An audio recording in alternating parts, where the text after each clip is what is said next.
Mishnah Yud, estudo de número 10. Shemaya ve'Avtalion kiblu mehem. Os famosos Shemaya e Avtalion receberam deles. São a próxima dupla. Shemaya, presidente, Avtalion, chefe do Beidin. E se não me engano, um detalhe maravilhoso sobre esses dois importantes personagens é que ambos, a princípio, teriam sido pessoas convertidas ao judaísmo e se tornaram as mais importantes autoridades do período que viveram, podemos dizer assim. Shemaya Omer, Shemaya diz, Ahov et hamelacha, usno et harabanut, ve'al titvada larashut. Ama o trabalho, não queiras postos de mando, usno et harabanut, né, Rav, além da gente traduzir como rabino, também pode ser traduzido como líder. Então, não queiras postos de mando, de liderança. Ve'al titvada larashut, e não te faças íntimos dos governantes. Não seja próximo demais do governante, para você não correr o risco, né, de precisar atender alguma vontade dele. Assim como a gente poderia acrescentar aqui no Brasil, não torne seus governantes ídolos, né, os salvadores absolutos, porque nenhum deles é. Principalmente aqueles que enchem o peito para falar, e não aqueles que são humildes e dizem, não vou resolver nada sozinho. Nós somos todos um só e nós vamos resolver tudo juntos. Essa é a nossa coerência. De novo, também não é porque um pode falar isso que a gente vai confiar cegamente nele. Temos que julgá-lo todos os dias. O sábio comentarista Bartenura, ele começa explicando que Shemaya e Avtalion, que receberam esse ensinamento, eram judeus convertidos, como eu acabei de dizer. Netos de ninguém mais, ninguém menos de Sanheriv, o rei perverso da Mesopotâmia, que viveu aproximadamente em 705 antes da Era Comum. Como consta no Talmud, do Tratado de Gittin, na folha 57, verso, e que Avtalion tinha esse nome por ser o chefe Av do tribunal, do Beidin, Avtalion, mas no sentido de pai dos pequenos, Talia em aramaico. Então Avtalion, ele era o pai, porque ele era o chefe do Beidin, mas ao mesmo tempo Talion, os pequenos, porque ele era cuidadoso, né, com todos. Ele era o grande paizão da comunidade. O Bartenura entende que amar ao trabalho significa trabalhar, mesmo que não haja necessidade do mesmo para o sustento, pois falta de ocupação conduz ao tédio e ao ócio, e é literalmente um desperdício de vida, sem falar da oficina do capeta, que a gente brinca em português. A gente precisa estar se mexendo o tempo todo. Então amar o trabalho é muito importante. Seja este o trabalho profissional, nosso trabalho do dia a dia, nosso trabalho do lar, seja esse também nosso trabalho da alma. A gente sempre tem que tentar refletir sobre isso. Então, tem que rezar. Não! A reza é um trabalho muito importante para a gente poder estar pleno. No momento em que a gente tem que rezar, a gente tem que ir com os olhos brilhando, que chegou a nossa hora de meditar, de se conectar com o nosso Criador, e assim fazer expandir a nossa mente mais ainda. Vejam que coisa maravilhosa. Agora, o Bartenura ele foca mais na ideia do trabalho prático, da ocupação, mesmo quando não há necessidade material para tal. Então, por conta dessa necessidade de se ocupar, devemos amar o trabalho, amar tudo aquilo que fazemos, inclusive quando feito por obrigação e necessidade. Se a gente já tem que fazer alguma coisa, vamos tentar fazer da melhor maneira. Vamos tentar fazer isso com um sorriso, de forma agradável, e não reclamando, e não olhando para os outros ou para os problemas. A gente está tendo uma oportunidade. Tudo que a gente faz é uma oportunidade na nossa vida. Tudo que a gente faz é uma oportunidade na nossa vida. Me permitam aqui um relato pessoal. Eu, desde os 14 anos, praticamente, eu já trabalho, já preciso ganhar meu próprio dinheirinho. Comecei fazendo leitura da Torá numa sinagoga no Bom Retiro. Comecei depois fazendo bicos, cheguei a fazer até montagem de computadores, eu comprava as peças na Santa Efigênia, eu montava. E cheguei a fazer um trabalho de garçom por alguns anos em festas dos judeus mais milionários da comunidade. Eles usavam vinhos que não eram cozidos. E eu era um garçom do grupo.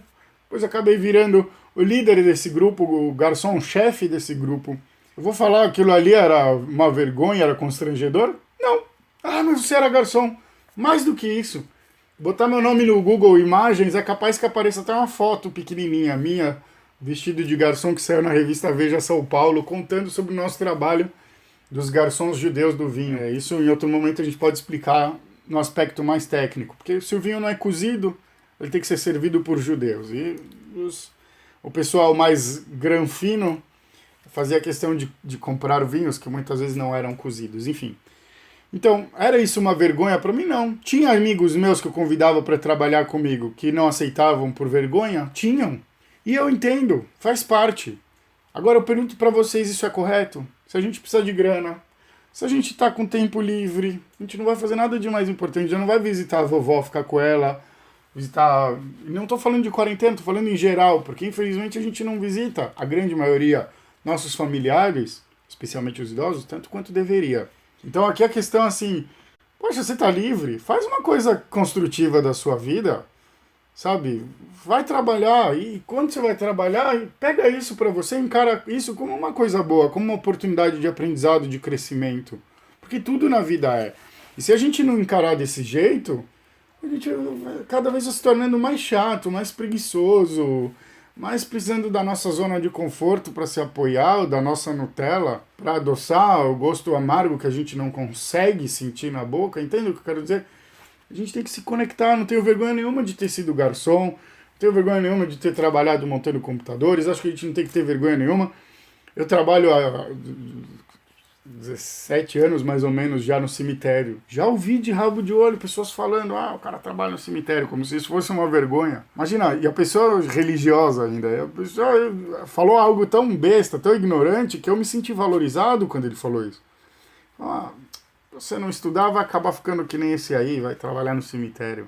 Primeiro que eu estudei depois disso. Até então eu estudava Torá e para essa pessoa religiosa, aparentemente estudar Torá não basta. Você tem que ter uma profissão também. E isso é algo que é uma discussão perfeita, não tem problema. Mas o timing da vida cabe a cada um, né? E quando a gente vai julgar o outro, a gente tem que julgar favoravelmente. Mas eu escutei isso de um cara religioso e ainda falei, ele não sabe a importância desse trabalho, que é o nível mais alto da benevolência. Você cuidar de uma pessoa morta, de uma pessoa que não vai mais poder te retribuir, você dar todas as honras para ela, despedida, tocar e despertar a sua família. Me deixou muito feliz. Eu falei, puxa Deus, muito obrigado pela oportunidade que você me dá. Mais do que essa oportunidade, muito obrigado pelo enorme ensinamento que eu recebo podendo fazer isso. Então o trabalho em si é algo que é muito, muito importante para a gente manter esse equilíbrio, para a gente se manter conectado, né, girando dentro da órbita necessária no nosso mundo, na nossa vida, e não se entregar a uma zona de conforto, ficar reclamando, não fazer nada, ficar de papo pro ar, como dizia minha avó, que Deus a tenha em bom lugar, Zichroná Livrachá, essa é a Mirla Bat Moshe Koppel. Ela dizia, vai ficar aí de papo pro ar. Então, não é para isso que a gente está aqui. A gente fica doente se a gente fica sem fazer nada, a gente engorda, fica fora de forma, fica com dor nas costas. A vida é feita para atividade. Mesmo nesse momento de quarentena, onde a recomendação é a gente ficar mais em casa, isolamento, e evitar o convívio social, a gente tem que fazer atividade. Mas eu moro num apartamento muito pequenininho. Bom, polichinelo eu acho que você consegue fazer, no mínimo. Ou então descer até a rua e dar uma volta no quarteirão tomando todos os cuidados e precauções, também não tem nenhum problema. Fica em casa, mas espera aí, você não pode ficar louco, você não pode ficar doente. O mínimo, se necessário, tem que ser feito. Aliás, eu acho que muito mais importante do que a hashtag fique em casa é a hashtag saia apenas para o necessário. Tipo, caminhar na rua como uma atividade física por meia hora, 1 hora, 40 minutos é importante. Mas se o cara passar correndo e espirrar em mim, então realmente anda à distância. Você tá inseguro, usa uma máscara, leva sempre o álcool gel, quer dizer, tudo com bom senso, né? Então, o que será que a Mishnah quer nos ensinar com relação à expressão abomine altos cargos e não busque o envolvimento com o poder governante? Altos cargos ou a liderança, como a gente falou. Eu sinto que tem um tom de não se misture com essa gentalha nessas frases, mas não de uma maneira pejorativa, apontando o poder, representado também pelo alto cargo, como algo que é realmente perigoso. E a gente está vendo isso acontecer. A gente está vendo o poder, os governos aqui no país, e sem entrar em mérito de quem está certo e quem está errado, mas cada um indo para um lado e não conversando entre si, querendo mostrar que é mais eficiente que o outro, porque às vezes a crítica veio, não deu nem tempo de você tomar uma medida, a crítica já veio contra, já tem gente torcendo contra, já tem gente torcendo pela doença, já tem gente torcendo pelo remédio, quer dizer, tem muitas possibilidades. E ele diz assim, olha, a liderança e o governo em si, eles são perigosos, eles podem mexer com o teu brio e te fazer ficar orgulhoso. Ou como tem sido escrito muito na internet nos últimos dias, ele pode despertar o ditadorzinho dentro de cada um de nós. E dentro de cada um de nós, de todos nós, vive um ditadorzinho. Fato. Senão não teríamos todo esse ensinamento para aprender. Se a gente já tivesse pronto, eu sou o Moré, sou o líder da sinagoga, agora todo mundo segue o que eu vou dizer, a gente vai ficar numa boa. É assim que funciona? Não, não é assim que funciona. Mesmo essa liderança, ela é questionada o tempo todo.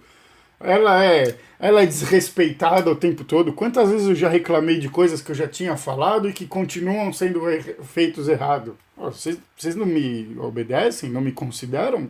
Eu vou embora, se vira. Cheguei a falar isso algumas vezes até. E não é que eu vou pular fora do barco. É que eu tô ali para somar, para ajudar. A partir do momento que eu tive um preparo e que esse preparo pode ajudar as pessoas que ainda não o têm, não me torna melhor, mas me torna mais preparado para aquilo. E aí eu ensino um falo A.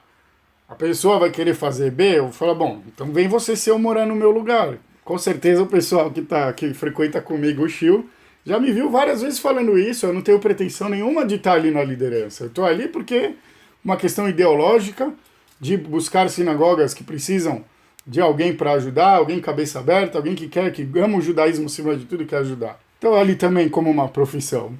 Ainda que eu não goste, que eu não queira que isso seja minha profissão, não deixa de ser. A gente ainda não está com a vida ganha resolvida. E também por ideologia, por profissão e por uma questão de consciência de povo, consciência social, coletiva, enfim. Isso que me leva a estar ali naquele momento e encarar esse desafio da liderança. Agora, quem convive mais perto comigo já sabe quantas vezes eu já quis sair fora, quantos momentos de fraqueza ou de dúvida, ou será que eu agi certo, será que eu agi errado, será que eu ofendi, será que eu humilhei, será que eu fui injusto? A gente tem que pensar isso 1000 vezes. E sem falar que a gente está sempre cheio de coisa. Então a ideia de que a liderança não é uma coisa boa é porque realmente não é uma coisa nada fácil. É perigosa no sentido de que pode despertar o ditadorzinho dentro de mim. Eu podia simplesmente sair expulsando todo mundo. Qual que é o objetivo disso? Onde eu ia chegar fazendo isso? Posso dar patada em todo mundo. Quanto eu vou aproximar as pessoas se eu ficar dando patada? Assim como eu percebi meu erro, né, de ter sido muito light, muito aberto no começo também, e de receber as pessoas sem nenhum compromisso. Isso também foi altamente prejudicial. E, de alguma maneira, demonstrou também minha falta de preparo, com a experiência que eu tive, que eu trabalho em sinagogas desde os 14 anos, com o estudo que eu tive, não sei o que, a gente erra, todo mundo erra e todo mundo vai errar. A única coisa aqui é cuidado com essa vaidade. Eu queria estar lá na frente. Eu queria dar a prédica para comunidade o Shabat inteiro. Eu queria compartilhar vídeos, não sei o que, lá. Tudo bem, você quer fazer tudo isso por quê? Porque você quer aparecer? Porque você quer estufar o peito e cantar que nem um pavão? Ou porque você quer espalhar a Torá? Porque você quer que todo mundo receba, para que todo mundo fique no seu nível. O conhecimento, se não me engano, é a única coisa que quebra a regra da matemática, que quanto mais a gente divide o conhecimento, mais ele se multiplica. Mais pessoas vão recebendo. E quanto mais conhecimento cada um vai recebendo, vai assimilando, mais conhecimento, mais sabedoria vai se desenvolvendo. Então, querer estar lá na frente, a pessoa pode até querer no sentido de fazer a vontade de Deus com amor, com empolgação, com vontade. Agora não para aparecer, não para ser eu. Que seja o outro.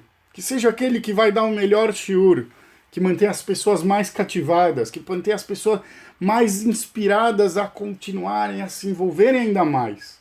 É isso que faz a diferença.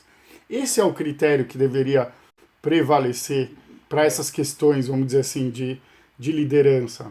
E a ideia de governantes e governos também. Existem muitas concessões que você acaba tendo que fazer por estar conectado às lideranças, aos governos, vamos dizer. E por isso o ideal é não ser íntimo demais, não ser próximo demais do governo em si, seja ele qual for.